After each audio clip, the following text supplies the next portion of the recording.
scam by the oligarchs in Silicon Valley. Of Silicon Valley oligarchs. This is becoming a kleptocracy, an oligarchy. In my view, this issue of oligarchy is the most important issue facing our country and world. So here we are, we have arrived at a point where prominent politicians from both the Democratic and Republican Party feel like the US has become an oligarchy. But is that true?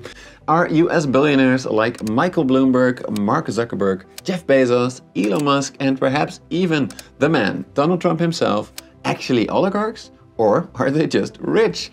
Did the US really turn into an oligarchy like Russia?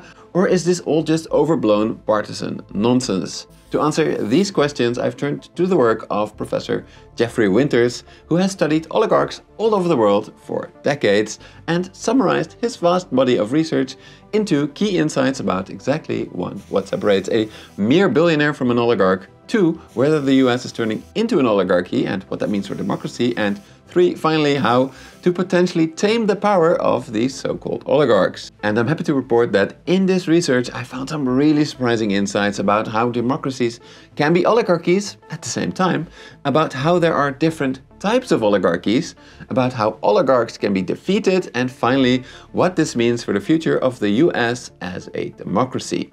But to understand all of that, we first need to lay the groundwork by determining exactly what separates a mere billionaire from an oligarch. Because there seems to be quite a lot of confusion about it. For example, when Steve Bannon called Michael Bloomberg an oligarch in a 2020 interview with PBS, the interviewer challenged him by saying, Michael Bloomberg is a capitalist that has made his money not because the United States of America or any leader of a government has decided that he deserves to have billions of dollars. He earned it himself. Is it fair to call him an oligarch? To which Bannon replies that... Yes, absolutely, because he's buying the Democratic Party. Of course, then the interviewer asks the logical question. Is Trump an oligarch? Which Bannon believes is not the case because... He's a wealthy guy. He's worth, what, $7 or $8 billion. That's not an oligarch. Now, I selected these clips in particular because I think it really gets to the heart of the confusion surrounding the term oligarch. Is the interviewer right that an oligarch is a person that got very rich through corruption?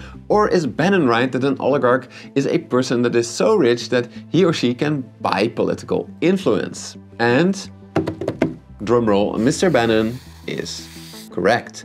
Look, I suspect that the interviewer bases her views too specifically on Russia's oligarchs, who infamously got their wealth right after the Soviet Union fell. During this period, they used their political connections to buy previously state-run companies for next to nothing, thereby becoming rich overnight through corruption rather than by actually starting a company. This is a key difference between Russian oligarchs and people like Bloomberg, Bezos and Musk. However, the concept of oligarchs and oligarchy is actually much older than modern Russia. The original definition actually comes from the famous Greek philosopher Aristotle, who wrote that wherever men rule by reason of their wealth, whether be few or many, that is an oligarchy. So, an oligarch is someone who rules or has become powerful through their wealth. It does not matter how they became rich and powerful, they just need to be rich, and this wealth should make them politically powerful enough to classify as an oligarch. This definition also shows us how oligarchs are different from elites who are politically powerful, but not necessarily because they are rich. So for example, the Dutch Prime Minister Dick Schoof is clearly part of the Dutch elite because of his powerful position. However, that power comes exclusively from his ranking as a top bureaucrat. He is therefore an elite, but not an oligarch. We can use this framework to understand why Bannon believes that Bloomberg is an oligarch, while Trump is not. Bannon says Bloomberg is so rich that it gives him political power. Therefore, he is an oligarch. On the other hand, according to Bannon, Trump's meager 7 billion wealth does not make him more politically powerful than the rest of us. Of course, as you may be furiously writing in the comments, Bannon, who is a key Trump ally, may not be the best source to determine whether or not Trump is an oligarch. Instead, I chose to use the work of Professor Winters, who, after acknowledging that the exact number will always be a bit arbitrary, states that only the top 1/10 of the 1% richest people of America have a high enough income to buy serious political influence. So using this metric, who are America's oligarchs? In 2007, when Winters did his research, there were roughly 150,000 ultra-wealthy individuals that qualified as oligarchs based on their average income of $4 million per year. Is Trump one of them? Yes, absolutely, given that according to his tax returns, his 2005 income was roughly $150 million. His immense wealth meant that he could spend $66 million in 2016 to kickstart his own campaign, bypassing the need to win the approval of the oligarchs that were at the time mostly funding his rival Jeb Bush. So yes, clearly, Trump's money already gave him significantly more political power than ordinary citizens in 2016. And now with Trump operating his own social media platform that is reportedly worth even more than Musk's X these days, I think that it's crystal clear that Trump is one of the oligarchs, putting him in the company of Silicon Valley billionaires like Bezos, Zuckerberg and Elon Musk. However, next I'm going to make the case that the fact that there are oligarchs in the US does not mean that the US itself is an oligarchy. After all, the fact that there are elections in Russia does not make Russia a democracy. Therefore, to answer whether or not the US is turning into an oligarchy, we now need to determine what makes a country an oligarchy. To do so, let's first go back to Aristotle's definition: wherever men rule by reason of their wealth, whether they be few or many, that is an oligarchy. Rule. What does it mean to rule? You could say that Trump will rule the US. He is an oligarch, so the US is becoming an oligarchy. But there are still lots of checks and balances that means he will be far less powerful than an oligarch like Putin. You could also argue that the US was already an oligarchy long before Trump, but unlike Russian oligarchs, the US oligarchs ruled indirectly by funding only candidates in both parties that did not threaten their wealth. This could explain why, despite being very different on issues that oligarchs do not care about, like which gender goes to which bathroom, candidates in both parties were only ever successful if they did not threaten the wealth of the oligarchs. Professor Winters, though, goes even further by stating that any country that has oligarchs, who exercise power through money, is an oligarchy. In his theory, Russia is an oligarchy. The US is an oligarchy. Heck, he even classifies democratic role models like Sweden and Norway as oligarchies. The only countries which are not oligarchies are communist countries which have outlawed private wealth. These countries are ruled by powerful elites, but not oligarchs. So according to Winters, if someone like Bernie Sanders says, "My friends, you don't have to be a PhD in political science to understand that this is not democracy. This is not one person, one vote. This is not all of us coming together to decide our future. This is oligarchy." He is wrong. The US was an oligarchy long before Trump. Oligarchy is a separate concept from democracy. Oligarchy is about how much power the ultra-wealthy have to defend their wealth, while democracy is about rule by the people. We can visualize both of them as a scale. Each year, The Economist ranks countries using their democracy index.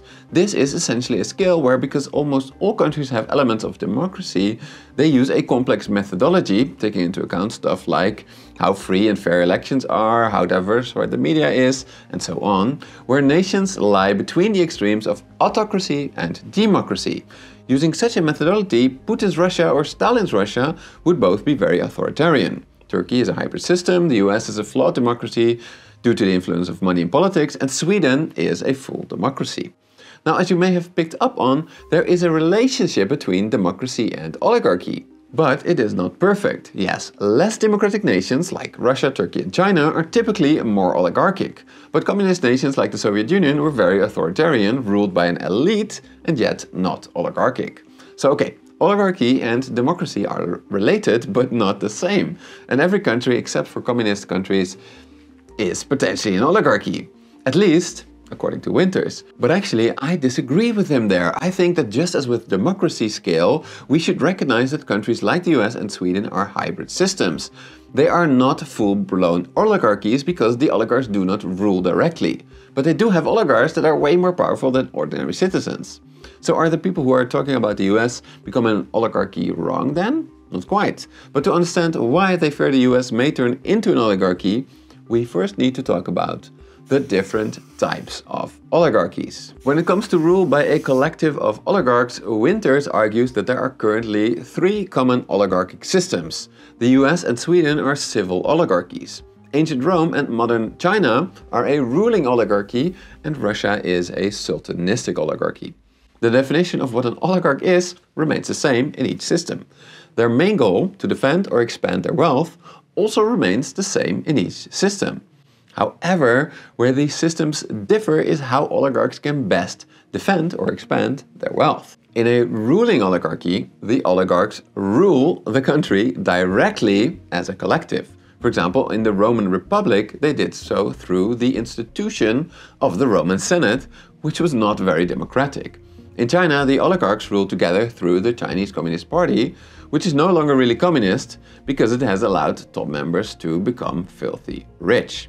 In ruling oligarchies like Rome and China, the main threat comes from an ambitious oligarch that aims to use the resources of the state to dominate the other oligarchs. Think Julius Caesar, who tried to become Rome's first dictator, after which he, not surprisingly, got killed by the other oligarchs. Or think Xi Jinping, who increasingly dominates the CCP, making rivaling oligarchs simply disappear. If such an ambitious oligarch succeeds, he becomes the Sultan. Russia is such a sultanistic oligarchy where Putin dominates all other oligarchs through his wealth and control of the Russian state.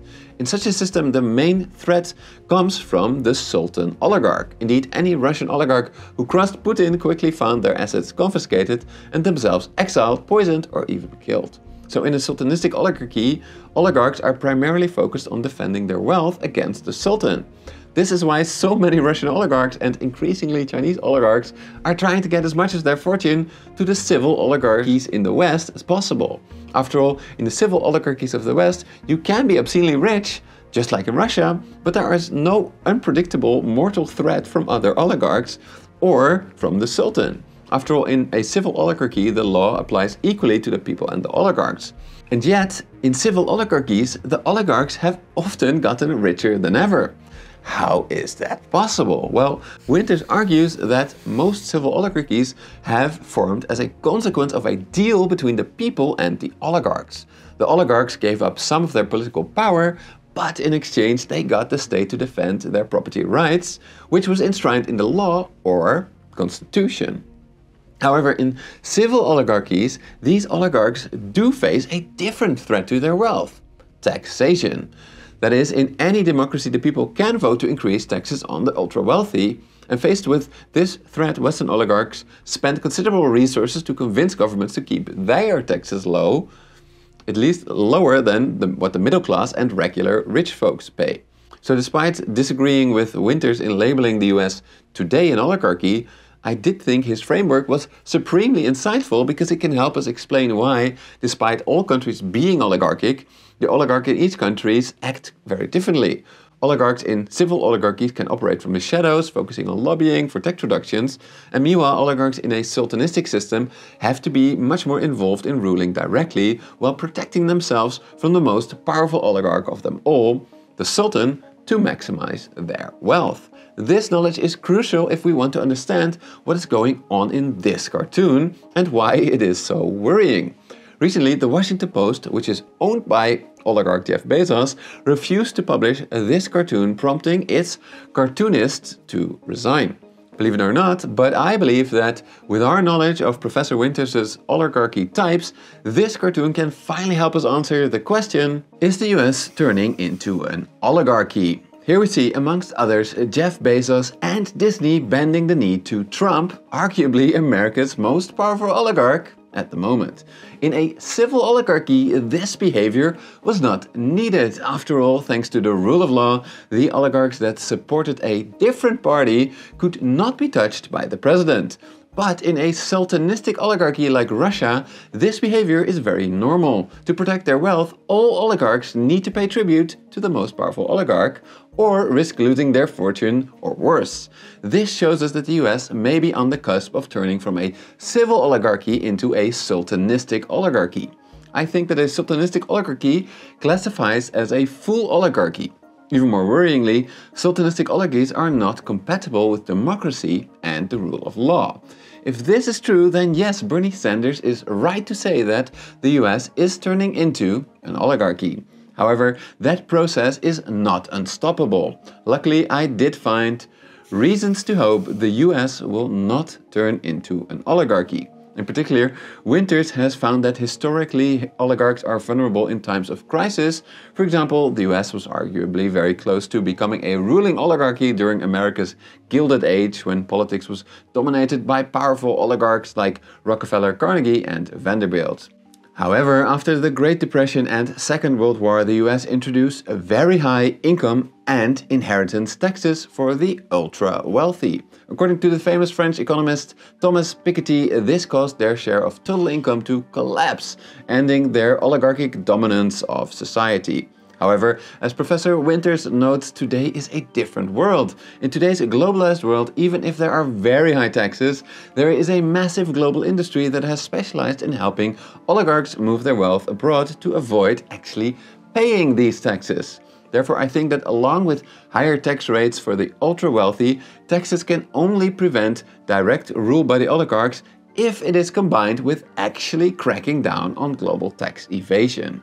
But with the world potentially deglobalizing and other global crises looming large, the oligarchs are looking vulnerable. The US may be at a tipping point, either go full-blown oligarchy or face a crackdown by a public that is more and more fed up by eye-watering levels of inequality. But don't take it all from me. As always, I recommend checking out multiple analysis from credible sources other than me. The best place to start is, of course, the sponsor of this video, The Economist, where I highly recommend you check out this explainer about the democracy index and where democracy is most at risk. Then I suggest you follow up with this article about Zuckerberg's U-turn on fact-checking on Facebook in response to Trump's rise, and then this article about whether or not Musk will dominate Trump's economic policy. Such extensive coverage of the state of global democracy, economics and politics is exactly why I'm excited to share that Money and Macro viewers can now get 20% off an annual subscription to The Economist, which gives you full access to their daily in-depth global reporting for an entire year. Whether you prefer the print edition or their app's digital weekly edition, you always will stay ahead of the news no matter where you are. So don't miss out, click the link in the description or top comment below, or head over to economist.com/moneymacro to claim your exclusive 20% discount today. Or if you already have a subscription, check out the 3 articles I mentioned also in the description and top comment below.